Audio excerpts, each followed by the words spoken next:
बबड़ो reporter Syed अमीर हुसैन शाह।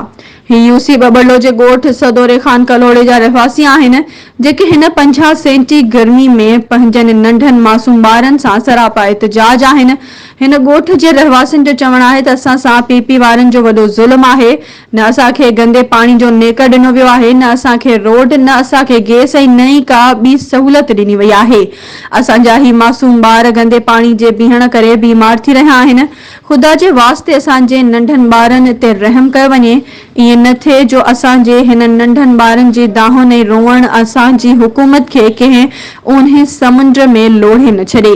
ॻोठ वारनि जो वधीक चवणु आहे त अगरि असां इंसाफ़ न कयो त असां एहतजाज जो दाइरो वसी कंदासीं।